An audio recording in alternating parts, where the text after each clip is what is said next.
Today on the 1012 Picks Pod, myself and Chase A. Kiddy are joined by Kyle Hunter to make picks for all four Power 4 conference championship games, plus the AAC, and some other picks as well. Plus, Coach Klieman is retiring at Kansas State, and Optimus Klein will be replacing him. We've got thoughts on that and how the Big 12 has done during this coaching cycle coming up on the 1012.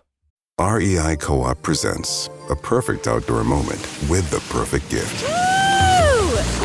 Picture this. You're ripping with your favorite person. Bluebird skies, blower powder, and frankly, you're skiing like legends. So sick. Another lap? Thanks to REI's curation, from lid to sticks, you nailed the gift. No way. How'd you know? Does it get more perfect than that? Give without guessing. Shop in store or visit rei.com. This episode is brought to you by Netflix. Jay Kelly, the new film from Academy Award nominee Noah Baumbach. George Clooney stars as an actor confronting his past and present on a journey of self-discovery, alongside Adam Sandler as his devoted manager. Critics are calling it a declaration of love to the chaotic art of filmmaking, with the Wall Street Journal praising it as a transcendent comedy drama. Watch Jay Kelly December 5th, only on Netflix.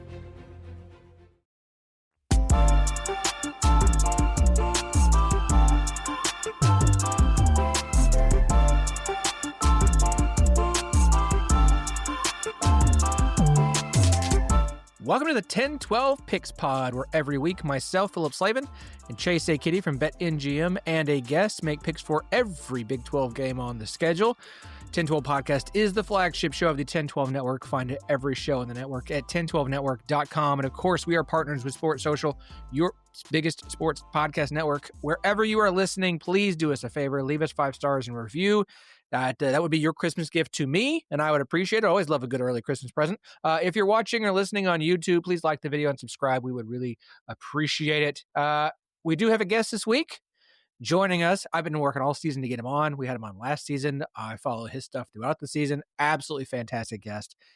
Very excited to have Kyle Hunter joining us here on the 1012 Picks Pod for the second year in a row. Kyle, welcome back, friend. It's good to be here. Thanks for having me on again. Obviously podcasting is not a visual medium, but for those of you to be aware, Kyle is wearing a Texas Tech hat, not because he's a diehard Texas Tech fan, but Kyle's thing on the BetUS college football show is that he always wears a hat for each episode featuring a team that they'll be making picks for. And so the fact that he's got the Tech hat on, bravo, sir. Gotta love the season Texas Tech has put together this year. Super impressive. Phenomenal season. We're going to pick we're going to pick 5 conference championship games coming up here in a bit. And of course, we'll have an additional pick of our choosing, but we do have to get to a little bit of news. Obviously, with National Signing Day kicked off, lots of information there. I'm not even going to try and touch that. I don't have the mental capacity to try and track all that in the way that I used to, especially now that there are 16 teams in this conference. It was a lot easier with 10. Everything was easier when there were 10 teams. Now there's 16, and all the conferences are too big. We'll move on past that. But I think the biggest shocking news of the day, of course, the announcement that Kansas State head coach Chris Klieman is going to retire. And Kansas State fans very excited about the man who has been named his replacement. That, of course, is Colin Klein, Optimus Klein, the current Texas A&M offensive coordinator who was OC at Kansas State for a bit, will be coming in to take over. It's big news. I'll get Kyle and Chase's thoughts. I know there was some frustration with the season for Kansas State fans and some who thought that they were ready to move off of Klieman. Obviously, there was some health stuff that he's been dealing with this year, which obviously played into some of it. But to take away from what Klieman did for Kansas State during his tenure, he did an incredible job. They were consistently a good team. Again, I understand this season. I think the health played into it. And obviously the fact that he's retiring tells you kind of where he is at. I think this hire makes a lot of sense. Obviously there's a lot of fear all season in Kansas State fans every time that Klein was connected to another job and that they might not get their guy. Well, he's coming home. And to quote Tom Fornelli, it's a great hire. I have no idea if it'll work out. Chase, what are your thoughts on, first off, the news that Klieman is retiring, and of course the Colin Klein, Optimus Klein himself, will be returning to Manhattan to take over as the man in charge? I was a very early fan of Klieman because of my former role as an FCS reporter. So I knew what he had done in Fargo, and I thought it was a home run hire for Kansas State 7 years ago or whenever, how many years ago, I can't count. But, I my gut reaction of Kleiman leaving is I don't know that you're going to do better than that. I really don't. And that's no shade to Kansas State. I think that highly of the guy. Um, and he's the kind of guy that wins in a place like Manhattan. That is, it's not um, it's not a big environment. It's, he outkicks his coverage. He does more with less. You have to have one of those kinds of coaches, I think, to win in certain programs. I think West Virginia is a little bit like that. So it's, I'm not like casting aspersions that I wouldn't necessarily say about my own house. I just think, with some of the rumbling and grumbling that you referenced, I wonder if 2 years from now, Kansas State fans are going to be sitting back like, remember the Kleiman days. And then Colin Klein, I totally agree with the Fornelli bit. And also, every time I hear Colin Klein's name, I shudder from the 2012 beatdown I personally witnessed in Morgantown. That he just died. I haven't seen 5 more individually dominant football games in my life of what Colin Klein did in Morgantown in 2012. So, hope it works out for him. He's obviously very young and talented, and it's probably as good of a hire as you're going to get given the circumstances. I think that's a fair take, and of course, you're right on Kleiman. Listen, the guy did a great job. Like I'm sorry that he didn't get you a Big 12 title every year. 110 win season, but 54-34 was the record at Kansas State. 36-27 in conference play. Had one bad season, like one truly bad season where they just didn't even make a bowl game. That was 2020. We throw 2020 records out the window. Otherwise, I mean, this is the first time outside of that they haven't won at least 8 games. I understand that I think Kansas State fans were hoping for a slightly higher ceiling on this program under him, but he has been consistent, and they have been consistently good. I think he was a phenomenal fit for Kansas State, and I agree. Listen, it's not always the grass isn't always greener, right? We'll see how it gets, and Klein could be really good, but it's going to take a little while for us to find out whether that's true or not. Kyle, what are your thoughts on the move that's happening at Kansas State right now? Well, I think Kleiman was a fantastic coach, and I think it'll be really hard to do better than him, kind of like Chase said. And that's not an indictment of anybody to come in the future. I think Kleiman's an excellent coach, and he's proven that everywhere he was. And I mean, look, we like to talk about sports betting and what the numbers are. He went 46-31-1 against the spread against FBS teams there at Kansas State. So if you're just betting on Chris Kleiman, you made a lot of money. 60% is awesome. They were 21-10 or 21-12 against the spread as an underdog. So I think his teams were always ready to play. I know they didn't have exactly the season they wanted to have this year, but I think some Kansas State fans could be a little bit too harsh on Kleiman based on how this season went. He was an excellent coach for this team. And I do agree that it's not going to be easy to get everybody on board there in Kansas State and Manhattan to just top the Big 12. I mean, there are so many good teams in the Big 12. Klieman did a great job making this team competitive, getting to bowl games consistently. Nobody wanted to play Kansas State, and I think all the other coaches know how good of a coach Klieman was. Yeah, it's gonna be very interesting. Obviously, the Coach Klein era will begin after the bowl game, wherever it is that Kansas State goes bowling. A lot of questions. Who's the OC? Who's the DC? There's a lot to keep an eye on, and it'll be very interesting. I mean, this is what fans wanted, and so fans are feeling really happy right now as far as getting Optimus Klein, to be the head coach there at Kansas State. So, for Kansas State fans, I hope this works out. We just don't know.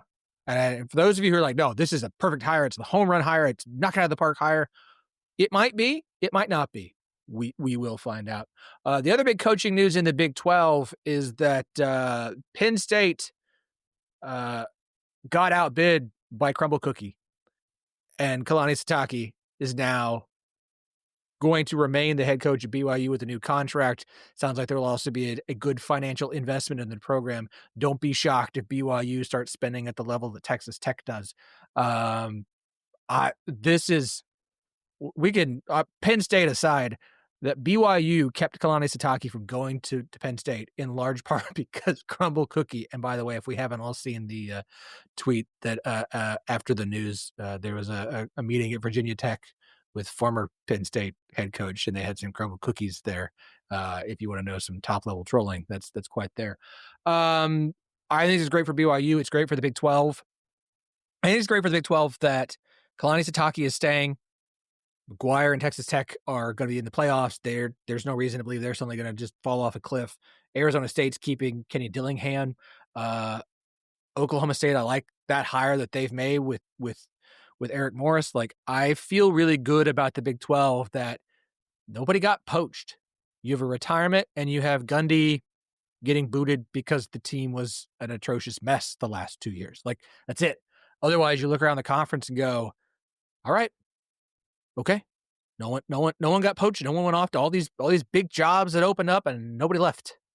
I think you got to feel really good in the Big 12, seeing that the moves that were made at Kansas State are ones that you hope can be positive. There's no one sitting here being like, this is a horrible hire. Seems like a good hire at Oklahoma State. Like, there's no one sitting here right now going, man, we really screwed this up. Well, I can't believe we made this hire. No one's an Arkansas fan right now. No one's a Penn State fan going, are we going to hire anybody? What are we going to do? No one's a Florida fan being like, I mean, I guess we get another G5 guy. Everyone in the Big 12 is either like happy and content about what has happened for them, or, I mean, maybe they're ready for a new guy to come in Cincinnati. Chase, what are just to wrap this conversation up? What are your thoughts on kind of the Big 12 now that it feels like maybe we're at something of a stopping point as far as the coaching cycle in the Big 12 for right now? I mean, I agree on everything you said. I guess I just add, I've been kind of locked into Bob Chesney stuff the last 72 hours. How serious was Sitake about leaving? Because I read the whole thing from start to finish like, oh, this is just leverage for the typical deeper assisted pool, more money, greater investment. I mean, I guess open question that anybody can answer. Was this a real flirtation with Penn State, or was it just leverage? Because it seemed like leverage to me. I never thought he was going to leave. I mean, from my standpoint, I figured he would come back. I don't know how real it was. I think Sitake's a really good coach too, and I think he's really easy to cheer for. You guys cover the Big 12 consistently, and I know you love the conference. I got to tell you, two of my very favorite coaches in the country are here, Kyle Whittingham and Kalani Sitake. They happen to be, rivals, but they're really, really good coaches. Seem like really fantastic people. I like the class acts that they are.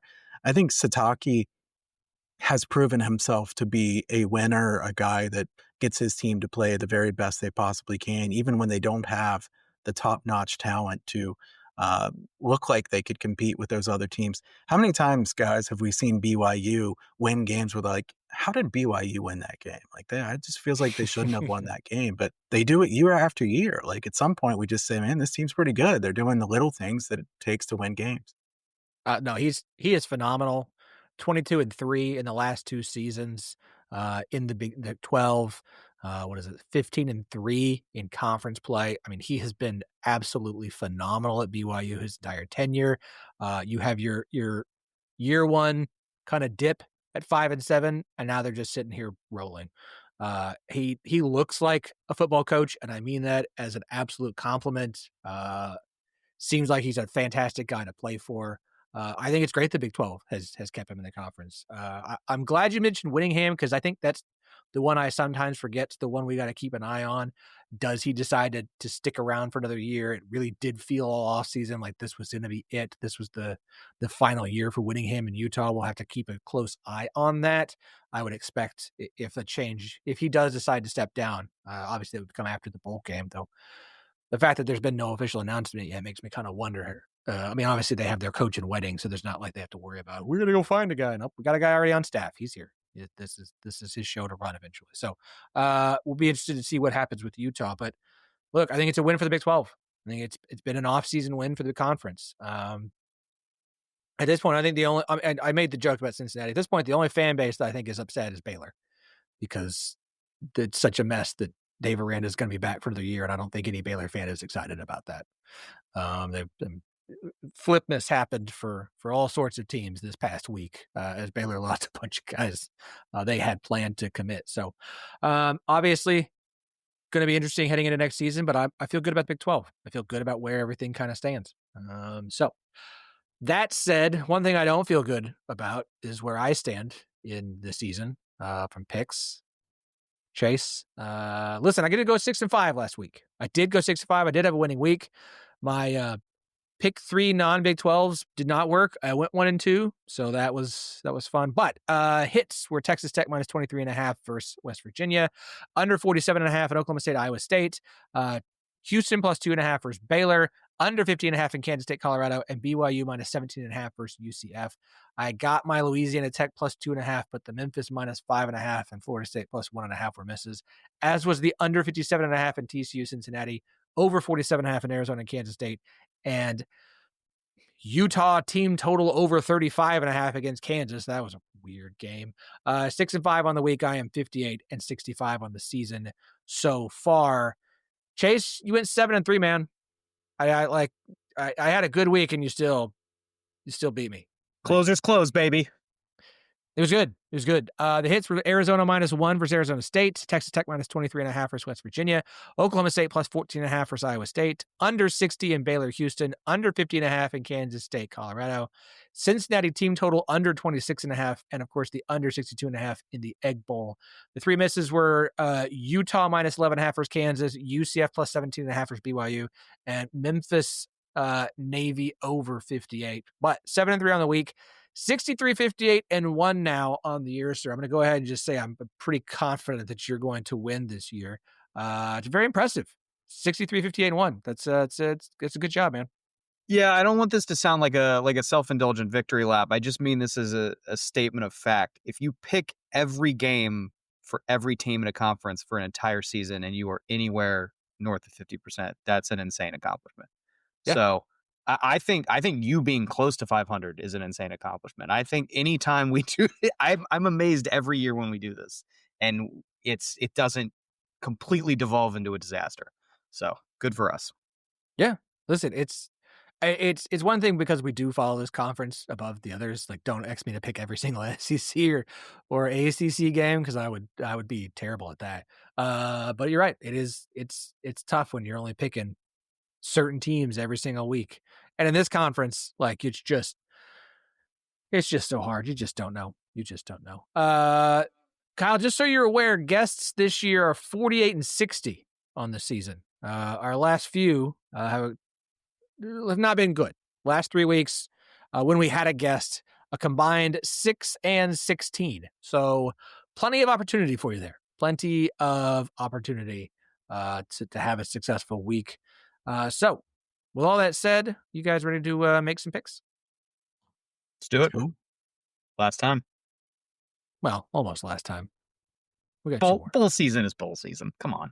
Don't you dare besmirch bowl season. We do not speak ill of bowl season here on this podcast. We are not bowl season haters. There are never enough bowl games. Give me Oklahoma State versus the worst team you can find for them in a bowl game, and I will watch it tomorrow. I won't actually watch it. I don't really want to do that anymore. I didn't say I hate it. It's just not, it's a series of exhibition games that don't matter. Okay. You heard it here first. Chase is the bowl season hater. We got it. All right. It's not hate. It's 35 players sitting out. 65% of the coaches are on to some other job. I mean, this is the best thing that's ever happened to bowl season the last few years, because we can all finally admit to ourselves these games don't matter. They're fun. It's a fun December vacation. Go with your fellow alumni to some warm tropical climate, watch a fun game that doesn't matter, and have a few cocktails. That's what bowl season is. It just still feels so negative. It's fine. We're going to move on. We're going to move on to picks here in just a minute. Ford was built on the belief that the world doesn't get to decide what you're capable of. You do. So ask yourself, can you or can't you? Can you load up a Ford F-150 and build your dream with sweat and steel? Can you chase thrills and conquer curves in a Mustang? Can you take a Bronco to where the map ends and adventure begins? Whether you think you can or think you can't, you're right. Ready, set, Ford. All right. Now, we do this in chronological order. However, I am saving the Big 12 pick for last, despite it being a Saturday morning game. I said we're going to do all 4 Power 4, and then I felt that's not enough. So we're also going to throw in one more. I think the most interesting of the G5, G6, whatever we want to call it, games. Obviously, it's the AAC, the American Athletic Conference, and that's where we'll start. They play on Friday night, 7 p.m. God's time on ABC. Number 20 North Texas versus number 24 Tulane. Very likely, very possible a playoff berth on the line here in this game. Obviously, JMU may have something to say about that, depending on how this game goes. But this is a big and fun game. You've got 2 teams whose head coaches have already been named at other schools, but are going to be actually coaching in this game, which is crazy, weird, and awesome.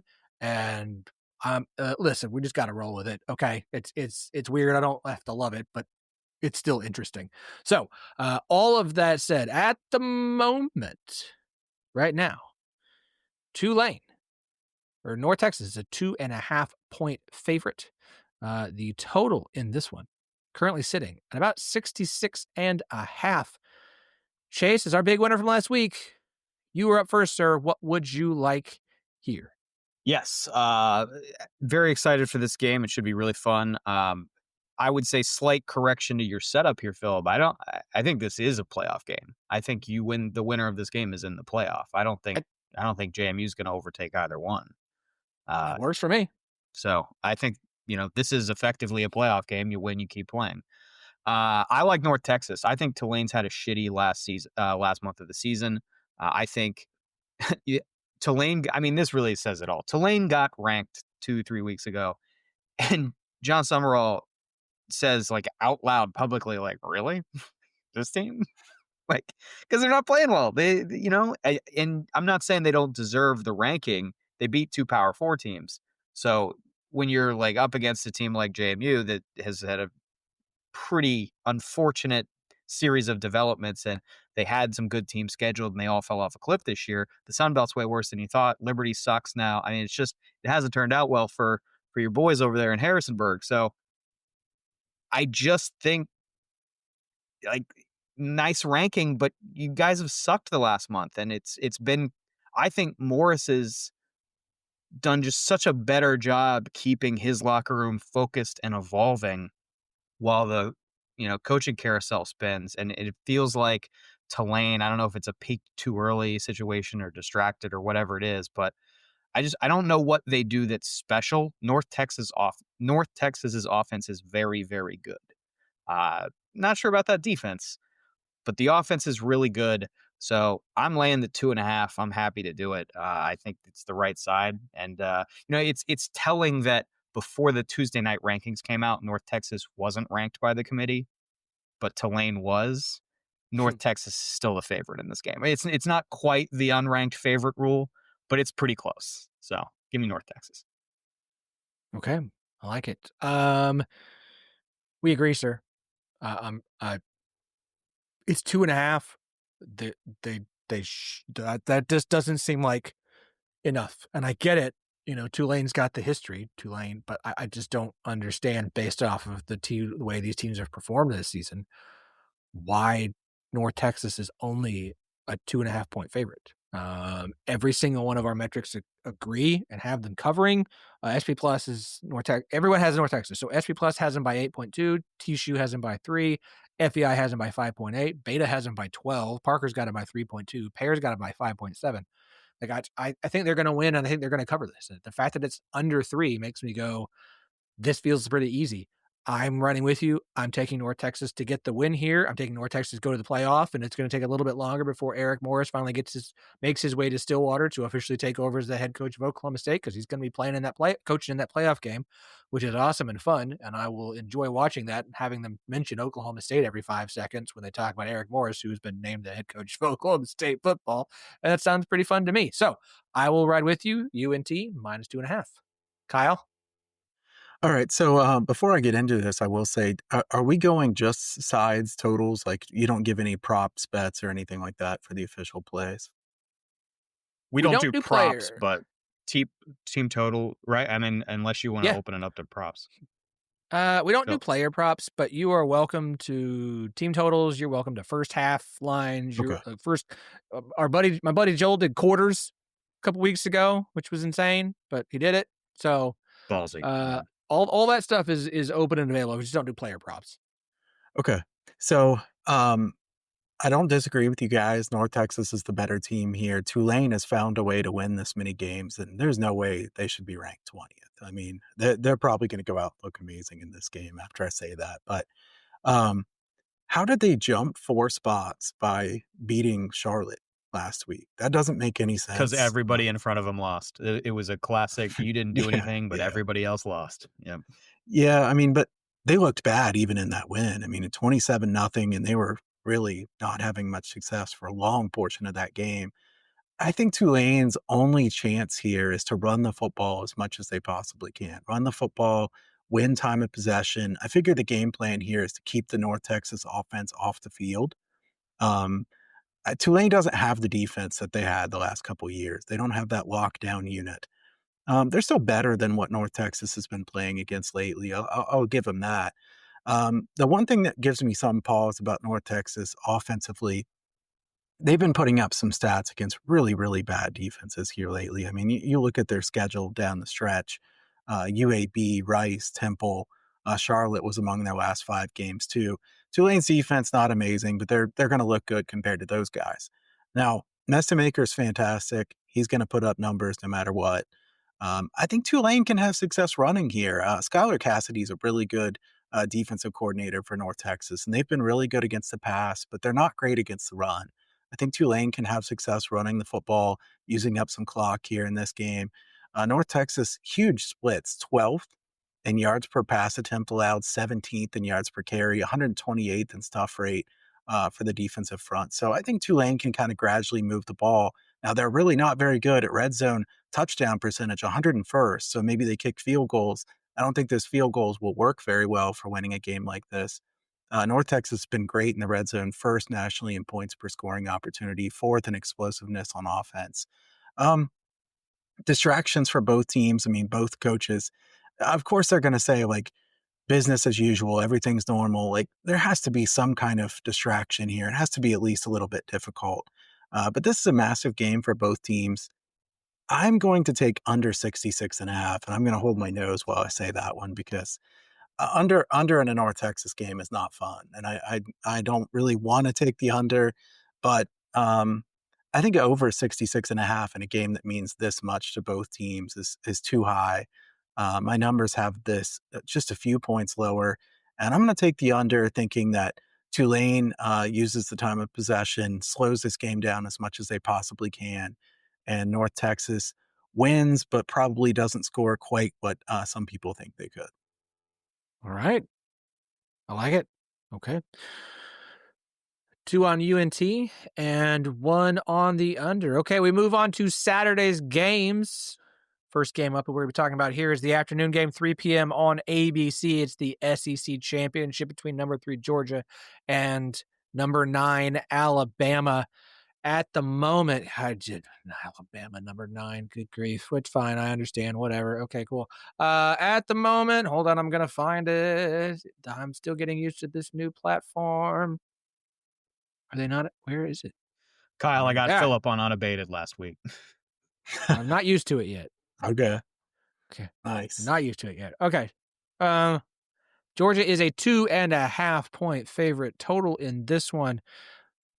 47.5, pretty much across the board. I do think I see a 48 out there if anyone needs it from Fanatics. I have to go first here. This is really interesting because I'm just going to run through them. SP Plus has Georgia minus 2.5 or 2.8. T-Shoe calls it a pick'em. FEI has Georgia minus 1.3. Beta, pick'em. Parker, Georgia minus 0.3. Pear, Georgia minus 0.7. Kelly Ford gives Alabama a 54% chance to win. So, like, this is projected as an incredibly close game. And of course, mind you, these two teams have already played and Alabama won the first meeting.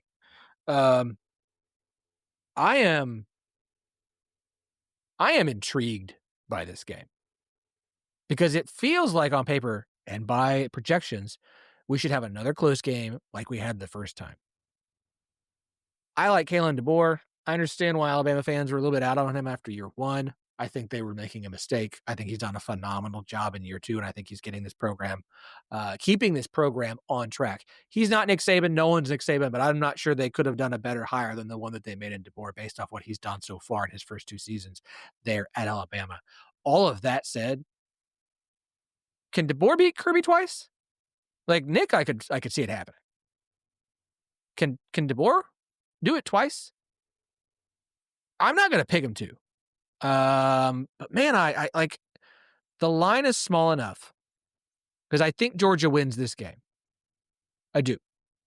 And so if I'm going off the idea that they're going to win the game and that pretty much 2.5s across the board, because those aren't actual books. Those are the weird things. We don't do those weird things. I mean, again, under 3, I'm just going to take Georgia minus 2.5 here.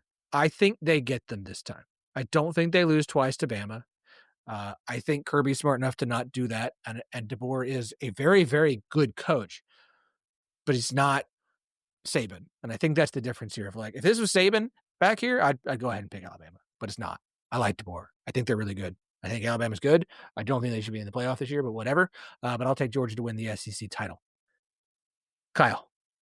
I think this might be the toughest one for me to pick of any of the games that we'll talk about here today. I really don't know what to take here too much. Alabama can't run the football. They haven't been able to run it against anyone. That concerns me. There's going to be a lot on Ty Simpson. Simpson's a really good quarterback, and I like him quite a bit. He got hit a lot against Auburn last week. He really took a lot of big hits.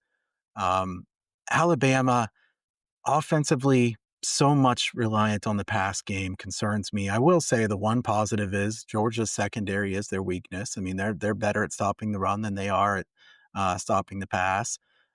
This is a Georgia team that is so much better on special teams than Alabama that could make the difference in a close game at the end of the day. Motivation wise, I mean, who do we think cares here more? I mean, I think it's kind of a fair question. Alabama has been beating up on Georgia. Georgia should probably want revenge on them. But Alabama's probably, they're going to say, well, are we locked into the playoffs? They probably are. But, it's easy for DeBoer to say, we got to win this game. Like, we don't have any comfort level. So I don't know motivation-wise who really has the edge. Alabama has really owned this series. They've covered 5 of the last 6. Both teams off rivalry game wins. Bama had to work harder. The Georgia game was just kind of an ugly game in general, but Bama outgained in that game and was able to find a way to win at Jordan Hare, which is definitely not easy to do. But this game being in Atlanta, we know the Bulldog fans are going to be packed in there. Neither team's really explosive on offense. Alabama's 99th in explosiveness on offense. Georgia's 66th. Alabama's played a lot slower on offense than I expected this year. I figured they'd be pushing the pace a decent amount. That's one adjustment I had to make a little ways into the season is be careful with these Alabama overs because they are really not pushing the pace at all. To me, this is it's a fast track. It's tricky to take an under, but I do trust the Alabama defense relatively well here. And I do always trust Kirby Smart to make really good adjustments defensively. I think here I got to side with Georgia minus 2.5. And this is just a very tepid pick. This will not be one that I'm putting my own money on. I think I would probably lean under 48 if I were forced to bet something on the total as well. But I'll take Georgia minus 2.5 and maybe more just enjoy this game as a fan rather than a bettor. Nope. I agree on that. Chase? The stat that has been really fascinating to reflect on this week is since the start of 2021, Alabama has been a dog in 3 non-playoff games. All 3 of them have been against Georgia, and they're 3-0 outright in all 3 games. So that's it does say something. I mean, obviously that spans both Saban and DeBoer. It does say something about Alabama when it plays Georgia. It's the riddle that Georgia seems not to be able to solve. One national championship game, notwithstanding. My handicap comes down to the matchup, and I think when you watch that first game at the end of September, you really saw Ty Simpson take his play to another level, and that carried over for several games after that when Alabama just had this spate of really strong top half SEC teams. And Georgia does, as Kyle pointed out, the secondary on that team is gettable. It's not the strength of the team. It's not as good as his previous Georgia iterations. The problem for me is Ty Simpson has really not played that well in November. He did take a lot of hits, like Kyle said, against Auburn last week. But overall, you just watch his play in November. It's nowhere near what it was the previous 6 weeks from sort of mid-September through the end of October.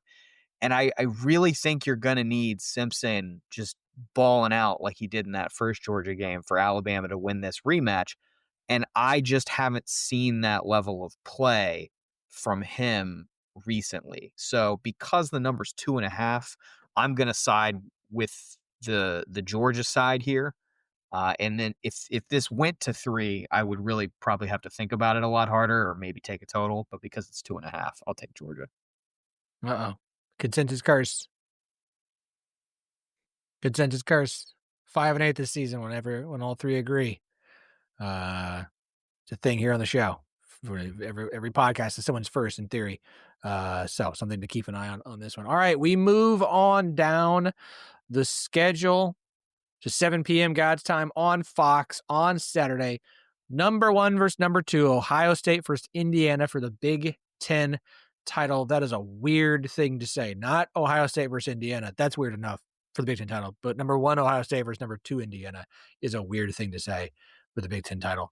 That's nuts. That's an insane thing. I don't think anyone ever thought that would be mentioned after maybe like 1935. At the moment, Ohio State is a 4 to 4.5 point favorite total in this one, sitting at 47.5, pretty much across the board. Kyle, you are up first, sir. What would you like here? Well, I mean, I think both of you guys know I'm a big Buckeyes fan, so obviously I enjoyed last weekend's game a lot, and they got back Michigan finally. They needed to. Um, you guys know Ohio State cared more about last week's game than this week's game. There's no doubt about that. I think this is a tough spot for Ohio State. I mean, this was a Ohio State team that put so much into last week's game, and they're going to care more about the playoffs than they are about this one as well. I know they want to win the Big Ten title, but I think this game means more to Indiana than it does Ohio State. Having said that, I do think Ohio State's a better team, so it's a tricky pick to make here on a side. I'm not going to bet a side here in this one. I think Ohio State's offensive line has really played very well. That long 12-minute drive was fantastic against Michigan last week. You guys know I love that. Just first down after first down, just using it. It looked like an Army or Navy offense out there.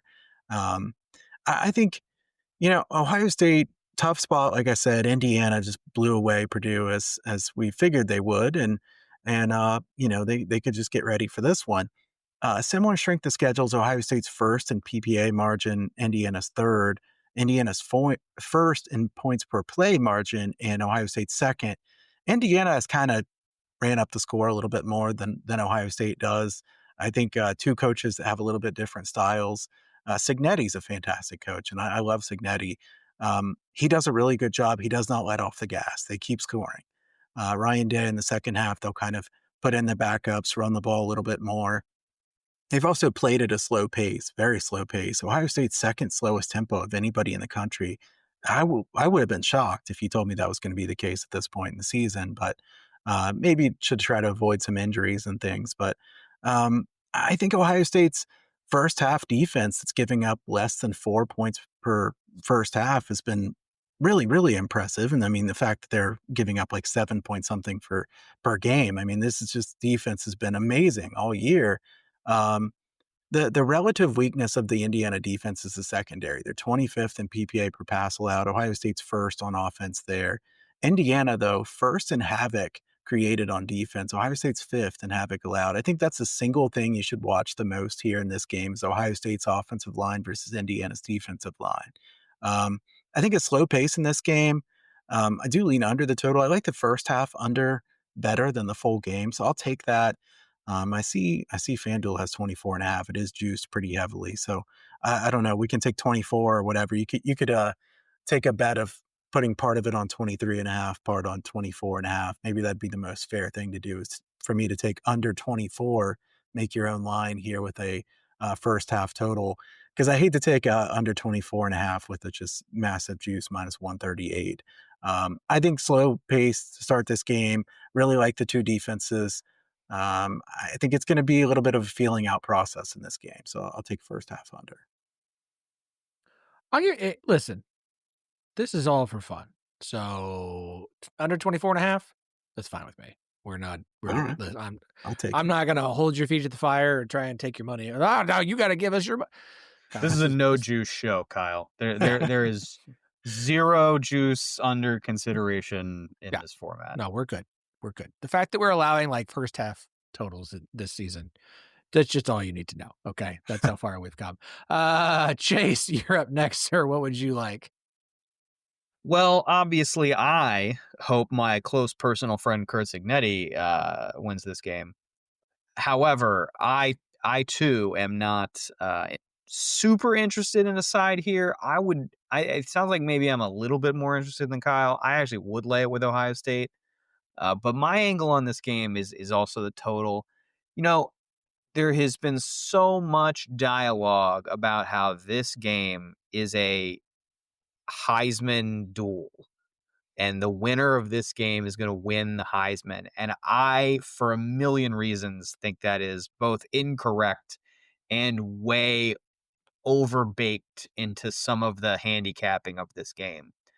I think this is going to be a very low scoring game. I think both quarterbacks are going to be outplayed by the opposing defenses. I think we're going to see a pretty low scoring game. I think we're going to see fourth downs that don't get converted. I think we're going to see field goals.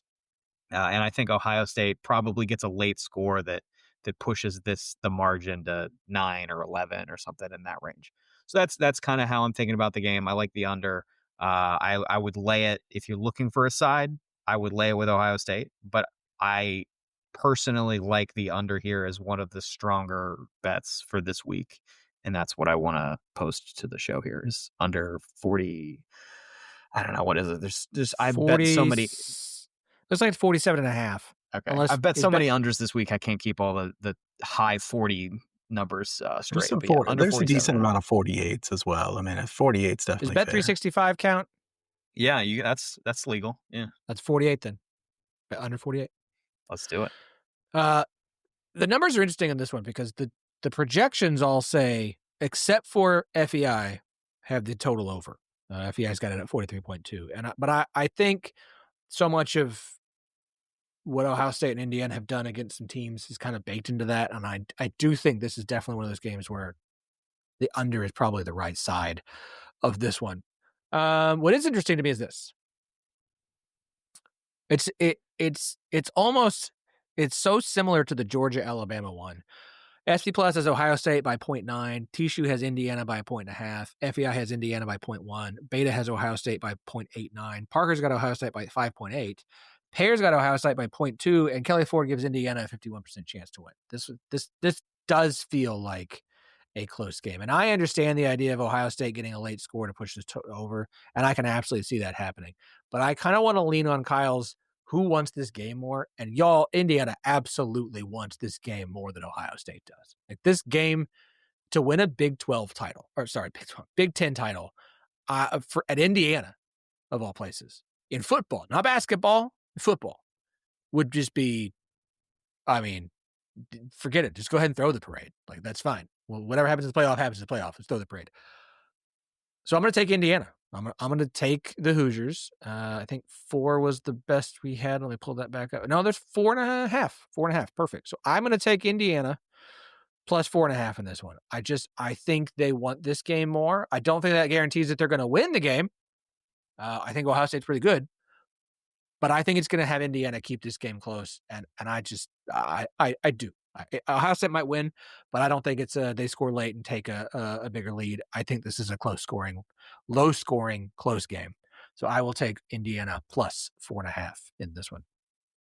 With new, gentler scented Clorox disinfecting wipes, clean finally smells as good as it feels on everything from lamps to ceiling fans, even on your kid's toy shark. Oh, ouch. Clorox disinfecting wipes, now available in crisp lemon. Find it on Amazon. Clorox, clean feels good.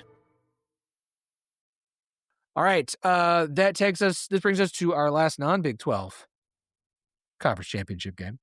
This is the ACC. I'm so excited. Oh, this is going to be fun. Number 17, Virginia versus Duke. Of course, I didn't say a number before I said Duke because they're not ranked. 7 p.m. God's time on ABC. Oh, all of us, I know we all want to happen. We'll just see if it does. Virginia right now, a 3.5. Some of us more than others, Phillip. Favorite. Total is 57.5, 58. Chase, you're up first, sir. What would you like in this very intriguing college football championship game matchup? Well, let me step on the drama here. What I would like and what I'm going to bet are not the same thing. Of course. Obviously, this is a very fun interfamily dynamic here on my end. Here in Central Virginia, the father-in-law, the brother-in-law, the sister-in-law, the sister, a couple other in-laws, all UVA grads, and then me, my wife, some more in-laws. Most of my friends are JMU grads, so somebody's gonna have a good Sunday. Like, somebody's gonna be happy at the end of the weekend. I don't know who it's gonna be, but I just don't. I don't see Duke as they've been better as a dog this year, but I don't think Duke is on the level with Virginia. I think Virginia, they have been very the ball has bounced their way in high leverage this year. There's no doubt about that. And they will be a regression bound team, I have a feeling, next year. But if you're comparing them to Duke, I just think they're a lot better. They played a couple weeks ago. The game was in Durham, so it's a true road game for UVA. It was not close. They outgained them by 300 yards. They beat them by 17, even though Virginia had like 100 yards of penalties and -1 on the turnover margin. And just, they're a better team. Virginia's better. You can see that they're better because this opens 2.5 and immediately gets bet through the 3 and is now on the other side of the 3. And I'm guessing it's going to be 4 or even lower by the time we get to kickoff on Saturday evening. So I'm not afraid to lay this number against Duke. I would lay closer to 6. That's about where I would make this number. I just think they're not close. So I'll take Virginia. And if I'm wrong, then fantastic. I don't know. Maybe that would be the worst middle of all time if you lose the UVA bet, but Duke still loses. That would be a horrific money and spiritual. What's the opposite of a middle? I would lose twice. The ends? I don't know. The heels? I don't know. I don't know what the opposite of the middle is.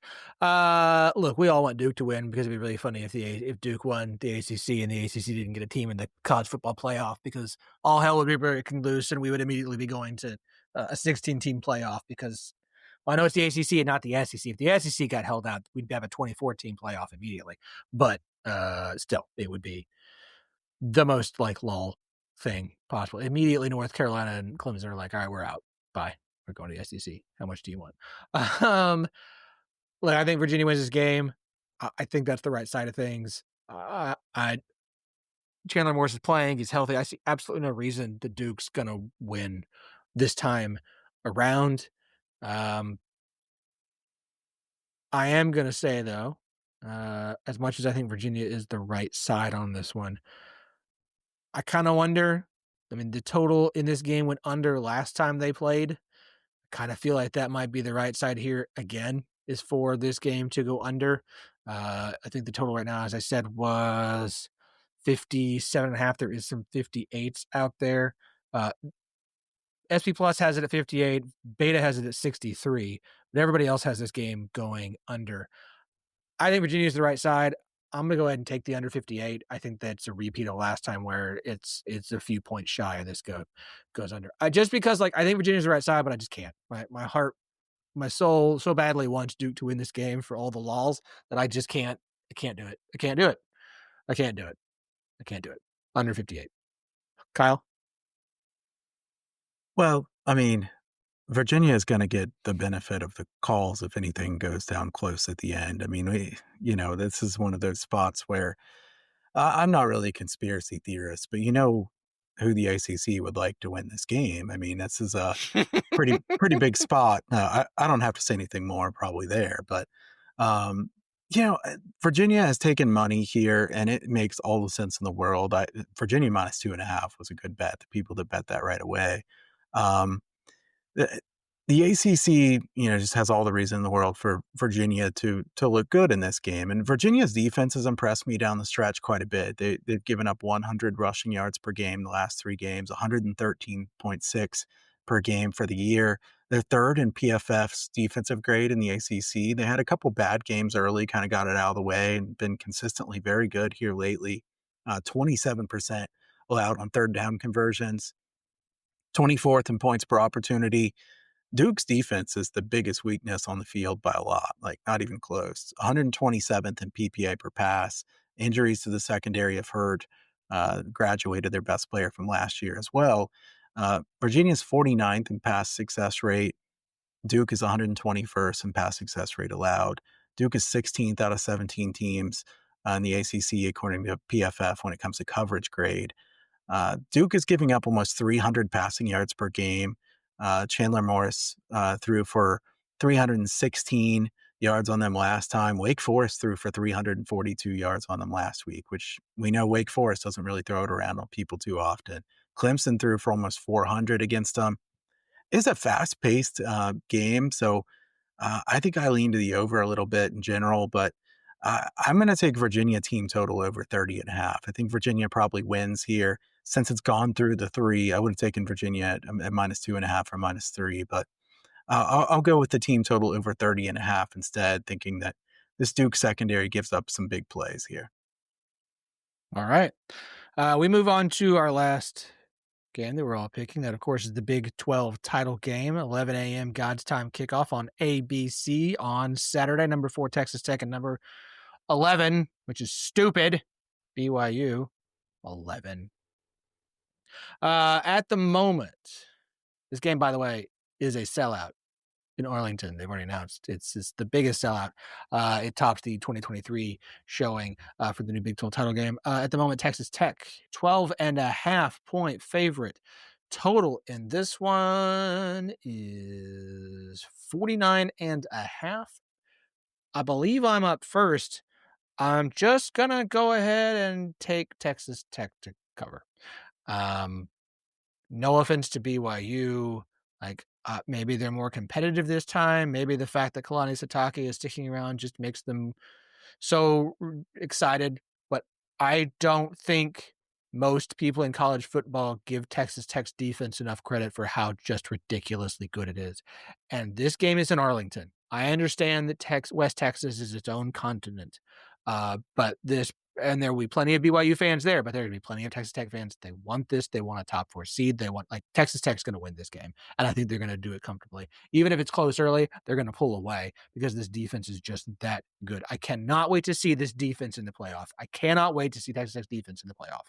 I can't wait because I can't wait for it to shut some teams down and make people go, oh, well, they just paid for it. Yeah, like everybody else does. So Texas Tech minus 12.5. Sorry, BYU. I love you. I'd love for you to be in the playoff as well. You should be higher ranked. You should be a top 10 team right now. You're going to have 2 losses all season. It's going to be a top 4 team twice. I don't care. Texas Tech minus 12.5. Kyle.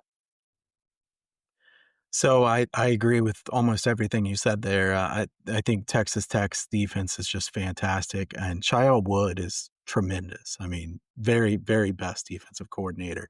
I can't imagine there's many at all that you could name ahead of him. He's done a great job everywhere he's been. Texas Tech's defensive front is just scary good. They're fourth in points per opportunity allowed. They're first in yards per carry allowed and PPA per rush allowed. And you guys know, I mean, BYU wants to run the football. That's really what they want to do. Bachmeyer and Martin, good players. I really like LJ Martin a lot. I just think he's going to have a tough time running against this defensive front. I mean, BYU's running it on 56.5% of their plays. Are they just going to drop back and start passing? I mean, I know the Texas Tech run defense is the supreme unit here, but they're fourth in pass play success rate allowed as well. They're a really good secondary too.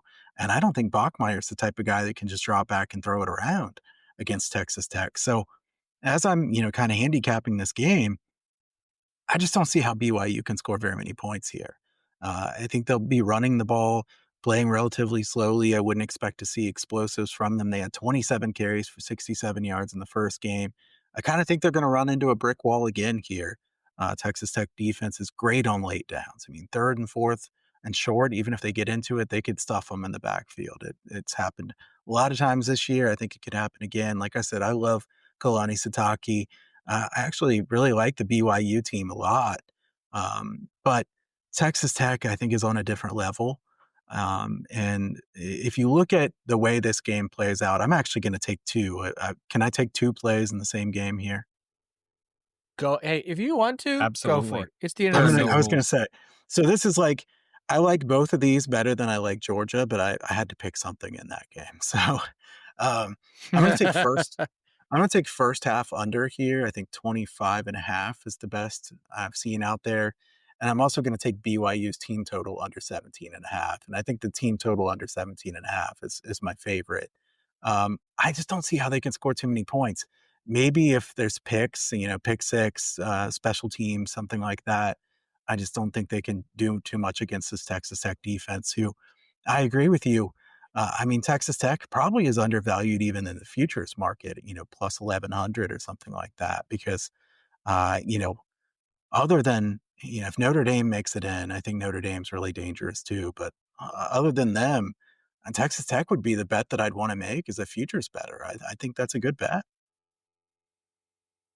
All right. Other than Ohio State, I think Texas Tech has a pretty good case to have the best defense in the playoff field. Yeah. And they're like, what are they, ninth in the table? I mean, it's the most obvious example of like, we on this show often cite from time to time whatever Big 12 bias means, and that probably means different things to different people. In an odds context, this is the most obvious example of Big 12 bias I have ever seen. That, like, you haven't watched this team and you are not making a market based on what the personnel on the field and the unit on the field is doing, because they should be way closer to the second or third team in the SEC, the second or third team in the Big 12. They're just not. Agree. Yep. I think the Tech defense is really being slept on by too many people. Oh, I can't wait till it's in the playoff. Like, I am so excited to watch. Listen, they might still lose because the offense hasn't had to do a lot this season. It just is able to because the defense is so freaking dominant. But good grief, the defense is so good. Like, I can't wait. Oh, I can't wait. I need them to get an SEC team in their first game and just hold them to 6 points and be like, okay, cool, thanks. Just stomp on Simpson. Chase, did you make a pick here? I have not. I am going to be on, once again, the under in this game. Under 49.5, I believe, is the number. I think here's a different way to say a lot of the same things that Kyle was saying. Envision this game in your head. Think about what this game, all the different outcomes and what could happen in this game. Isn't the weirdest one the one that seems most unlikely, like a 35-24 shootout? Yeah. Like that seems impossible. 11 a.m. local kick, Texas Tech's defense BYU's, like Kyle said, everything Kyle said. BYU's offense not quite really situationally aligned, I think, to play its best game in this particular matchup. So I think, yes, you could lay it with Texas Tech. I think that's a totally reasonable thing to do, especially after watching the first game. And it's not like Texas Tech has gotten worse since then. But I really think if this game had 50 points of offense, that would really surprise me. I mean, the last game had 30, 34, or 32 or whatever it was. It was a low-scoring game. So I think to go more than 2 touchdowns above that would be pretty shocking in a championship atmosphere at 11 o'clock in the morning. I think there's the defense doesn't get enough respect. It just doesn't. Like it's it just I don't. There's just like this mindset of what Texas Tech is. Yeah, Texas Tech is 5-7 or 7-5 to the under. 7-5 to the under this season because they just opponents don't score enough points to push totals high. So, all right, that wraps up those 5 games. Now we each get to pick one game of our choosing. Anything else is on the table for anyone to pick. Kyle, you are up first, sir. The board is yours. All right, so I'm going to go UNLV here against Boise. UNLV plus 4.5. I'll take. Boise's going to run the ball a lot here. Maddox Madsen's back. He can't be 100%. I couldn't imagine. I mean, he was supposed to be out way longer than this. Pops back in. He's much better than the backup, no doubt. But it makes me wonder, is he actually really healthy? And maybe I'm a sucker, but UNLV's defense has definitely looked better the last few weeks. I mean, Hawaii could not get a first down against them. And Hawaii's offense is pretty good on the fast track. I mean, they say Hawaii always brings tons of people to UNLV, and that was a big game for them. They could not do anything on offense. Utah State, good offense, really wasn't able to do much at all either. I think UNLV has found a bit of something. Am I saying UNLV is going to shut out Boise? By no means, but I don't think it's going to look just like the first game either. Kind of rainy and cool temperatures for this game. Winds only 7 or 8 miles per hour, so not massive weather game or anything. But UNLV, if they can keep the explosiveness in the run game down a bit, they're 132nd rushing explosiveness allowed. They have been improving a lot in the down-to-down stats. On offense, too, I think Calandria is underrated by a lot of people. He's really a good playmaker. 8th is UNLV in PPA per rush on offense. I think between him and Thomas and company, they'll be able to run the football a lot against a Boise defense that really, I mean, PFF rates them as 68 as far as run defense grade. They're even lower than UNLV. So I think UNLV can move the ball, keep it close. I think this is a coin flip type of game. UNLV has some pent-up revenge here against Boise, who's kind of taken them down in multiple key games in a row. It's probably kind of a contrarian thought, but I'm gonna go with UNLV plus 4.5. No, I like that. I like that one. Chase. UNLV was a lean for me as well. I didn't play it, but that's the side I would be on. Phillip, I'm going to punt to you. I'd like to go last here. Okay, great. I'll be quick then. I'm taking Tarleton minus 4.5 versus North Dakota in the FCS playoffs. Love it. I love that. Nice. I told you anything is game here, and I if I could find lines for D2 playoff games, I'd take Harding, but I'll just roll with Tarleton minus 4.5 in the FCS playoffs. That's a true backyard pick. Wow. It is. It is. And if you find me a line on them for the championship, let me know, and I'll roll with it too. Okay, Chase, you're up, sir. What would you like here? So I got a couple notes, and then I have a follow-up question. I am going to be on the game that you think I'm going to be on, but not on the bet that you think I'm going to be on. Okay. I will be in Harrisonburg this Friday. I am planning to drink approximately 1 million beers at 1 o'clock in the afternoon at Jacktown, and we'll just see what happens. 23.5, kind of a big number. Here's a stat for you. Troy, which is in Alabama, for those that don't know, coldest game they've played this year at kickoff. What do you think? Any guesses? Something in the 70s? 50. Okay. They played in Norfolk. They played Old Dominion like halfway through the season. We're looking at 29 and possibly snowing this Friday in the Berg. And I think that could get real weird real fast for the old Trojans. Now, of course, JMU, let's say some light distractions in town this week. So I'm not loving the idea of laying almost 24 points when your coach is walking out the door to take a job with UCLA, and God knows how many players with him. I'm just going to take the under here. JMU's defense kills people. I think they've had 7 second-half shutouts this year, which is absurd.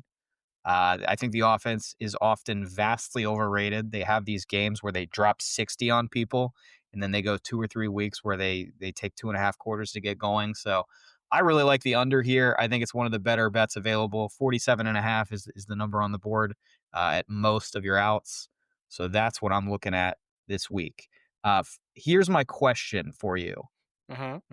Conference championship game. What do you think it would cost to stand on the field, have field level access to watch a conference championship game in Harrisonburg this weekend? Okay, so that I was like, say, can you tell me the conference? Because I think that's going to make some differentiation. I feel like this number is probably higher than I would actually want to pick since you've asked this question. I'm going to read into this a little bit. I'm going to say $2,500 to stand on the field. Kyle, what do you got to guess? 2,000. $200. That's it? Field level ticket, $200. On my way. I'll see you there on Saturday. Friday. I get a free parking pass if I buy 2. So just let me know, and I'll grab you one. Nice. Oh, that's phenomenal. I don't think my media pass works for field level. It'll give me the press box. It won't give me field level. So that's you gotta. I'll spend more on booze this weekend than that. I mean, that's crazy. Amazing. That's awesome. So you heard it here. If you want to go to the Sun Belt Championship game, $200 will get you on the field. That sounds like that's one of those things where like, yeah, that could be on my bucket list. I'd want to go field level watch a college football game. That'd be pretty cool. What, Kyle? What does $200 get you in Columbus? Is it like nosebleed? Oh, yeah. I mean, it doesn't get you in the gate. Yeah, it gets you in C deck. I mean, it's a workout to get up there. So, I mean, yeah, no, it's I would hate to imagine what it would be at like the Big Ten to be at that kind of level. But yeah, I mean, the tickets are really tough to come by there in Columbus. But yeah, 200. I figured I was kind of agreeing that there was probably going to be toward the high end based on the way you asked the question. So you kind of tricked us on that one. But I would have never guessed 200. I was also surprised. $200 for Big Ten will get you a seat at the bar and an open tab. Right. You can watch the game. You can watch the game there. Y'all enjoy the games this weekend. Kyle, thank you so much for joining us. It's always a pleasure to have you on the show. Love the work you do over there at BetUS. So everybody should go and check that out. I try and watch each week. You guys do a great job. You've done a great job for as long as you've been on that show, and it's always a pleasure to have you on, man. Hey, thanks for having me on. I appreciate it. Of course. Jays, have fun. Go JMU. And y'all, enjoy the games this weekend. We'll talk to y'all next week.